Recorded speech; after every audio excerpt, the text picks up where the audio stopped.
ಧಾರವಾಡದಲ್ಲಿ ಸ್ಥಾಪನೆಯಾಗಿದ್ದ ಎಫ್ಎಂಸಿಜಿ ಘಟಕಕ್ಕೆ ತೀವ್ರ ಹಿನ್ನಡೆಯಾಗಿದೆ. ಹೂಡಿಕೆ ಮಾಡ್ತೀವಿ ಅಂತ ಮುಂದೆ ಬಂದಿದ್ದ ಉದ್ಯಮಿದಾರರು ಹಿಂದೇಟು ಹಾಕಿದ್ದಾರೆ. ಯಾಕೆ ಅಂತೀರಾ? ಆ ಕುರಿತ ಒಂದು ವರದಿ ಇಲ್ಲಿದೆ ನೋಡಿ.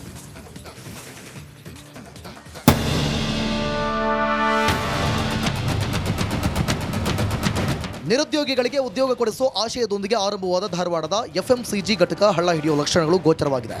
ಎಫ್ಎಂಸಿಜಿ ಘಟಕ ಸ್ಥಾಪನೆಗಾಗಿ ಮೊಮ್ಮಿಗಟ್ಟಿಯಲ್ಲಿ 590 ಎಕರೆ ಭೂಮಿ ಮಂಜೂರಾಗಿತ್ತು. ಈ ಜಾಗದಲ್ಲಿ 17 ಕಂಪನಿಗಳು ಹೂಡಿಕೆಗೂ ಮುಂದಾಗಿದ್ದವು. ಆದರೆ ಒಂದೆರಡು ಕಂಪನಿಗಳು ಆರಂಭವಾಗಿದ್ದು ಬಿಟ್ಟರೆ ಉಳಿದೆಲ್ಲವೂ ನಾಪತ್ತೆಯಾಗಿವೆ. ಹೂಡಿಕೆ ಸಮಾವೇಶದಲ್ಲಿ ಪ್ರತಿ ಎಕರೆಗೆ 95 ಲಕ್ಷ ರೂಪಾಯಿ ನಿಗದಿ ಮಾಡಲಾಗಿತ್ತು. ಆದರೆ ಇದೀಗ ಬೆಲೆ ಏರಿಕೆ ಕಂಡಿದ್ದು 1,39 ಲಕ್ಷ ರೂಪಾಯಿಗೆ ಏರಿಕೆಯಾಗಿದೆ. ಹೀಗಾಗಿ ಹೂಡಿಕೆದಾರರು ಹಿಂದೇಟು ಹಾಕ್ತಿದ್ದಾರಂತೆ. ಆದರೆ ಈ ರೀತಿ ದರ ಏರಿಕೆ ಮಾಡಿರುವುದಕ್ಕೆ ಏನಾದರೂ ಬಲವಾದ ಕಾರಣ ಇದ್ದೇ ಇರುತ್ತೆ ಎಂದಿರುವ ಧಾರವಾಡ ಜಿಲ್ಲಾ ಉಸ್ತುವಾರಿ ಸಚಿವ ಸಂತೋಷ್ ಲಾಡ್ ದರ ಏರಿಕೆ ಸಮರ್ಥಿಸಿಕೊಂಡಿದ್ದಾರೆ. ನಿರ್ಣಯ ಏನು ಸಚಿವರು ಮಾಡಿರ್ತಾರೆ, ಖಂಡಿತವಾಗ್ಲೂ ಅದನ್ನ ಯೋಚನೆ ಮಾಡಿ, ಯಾಕಂದ್ರೆ ಅವರೇ ಇಂಡಸ್ಟ್ರಿ ಮಿನಿಸ್ಟರ್ ಖಂಡಿತವಾಗಿ ಯೋಚನೆ ಮಾಡಿರ್ತಾರೆ ಅಂತ ನನ್ನ ಅಭಿಪ್ರಾಯ. ನನಗೆ ಮಾಹಿತಿ ಇಲ್ಲ, ಅಲ್ಲ ಇದ್ರ ಬಗ್ಗೆ ನನಗೆ ಮಾಹಿತಿ ಇಲ್ಲ. ನೀವೇನು ಕೇಳಿದ್ರೆ ಸಡನ್ ಆಗಿ 30 ಲಕ್ಷ 40 ಲಕ್ಷ ಜಾಸ್ತಿ ಆಗಿದೆ ಅಂತಕ್ಕಂಥದ್ದು ಮಾಹಿತಿ ಇಲ್ಲ. ಇನ್ ಕೇಸ್ ಜಾಸ್ತಿ ಆಗಿದ್ರು ಕೂಡ ಸರ್ಕಾರ ಆಗಿರಲಿ ಸಚಿವರಾಗಿರಲಿ ಸಮಾಲೋಚನೆ ಮಾಡಿರ್ತಾರೆ ಅಂತ ನನ್ನ ವಾದ.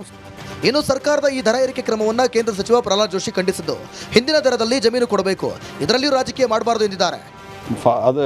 ಅದೇನನ್ನ ಚೆಕ್ ಮಾಡ್ತೀನಿ. ನನಗೆ ಈಗ ನೀವು ಹೇಳಿದ್ರಿ ಆ ರೀತಿ ಈಗಿನ ರಾಜ್ಯ ಸರ್ಕಾರ ಆ ರೀತಿ ಮಾಡಿದರೆ ಖಂಡಿತ ತಪ್ಪು. ಯಾಕಂದರೆ ಇನ್ವೆಸ್ಟರ್ಗೆ ಪಾಲಿಸಿ ಮುಂದೆ ಇರಬೇಕು. ಅವತ್ತೇನು ರೇಟ್ ಇದೆ ಆ ರೇಟ್ನಲ್ಲಿ ರಾಜ್ಯ ಸರ್ಕಾರ ಕೊಡಬೇಕು. ಕೊಟ್ಟಿರಲಿಲ್ಲ ಅಂತಂದರೆ ಸಂಬಂಧಿಸಿದ ಮಂತ್ರಿಗಳಿಗೆ ಮಾತಾಡ್ತೀನಿ. ಇದ್ರಾಗೂ ದಯಮಾಡಿ ಯಾರೂ ರಾಜಕಾರಣ ಮಾಡಬಾರ್ದು ಅಂತ ನಾವು ವಿನಂತಿ. ಒಟ್ಟಾರೆಯಾಗಿ ಸರ್ಕಾರದ ಒಂದು ನಿಲುವಿನಿಂದಾಗಿ ಈಗ ರೈತರಿಂದ ಪಡೆದುಕೊಂಡಿರೋ ಜಮೀನು ಸಹ ಖಾಲಿ ಬಿದ್ದಿದ್ದು ಅತ್ತ ಕೈಗಾರಿಕೆಗಳಿಗೂ ಸಹ ಇಲ್ಲದಂತೆ ಹೋಗಿದೆ. ಸರ್ಕಾರ ಇನ್ನಾದರೂ ತನ್ನ ಬೆಲೆ ಏರಿಕೆಯಿಂದ ಹಿಂದೆ ಸರಿಯುತ್ತಾ ಅನ್ನೋದನ್ನ ಕಾದು ನೋಡಬೇಕಿದೆ.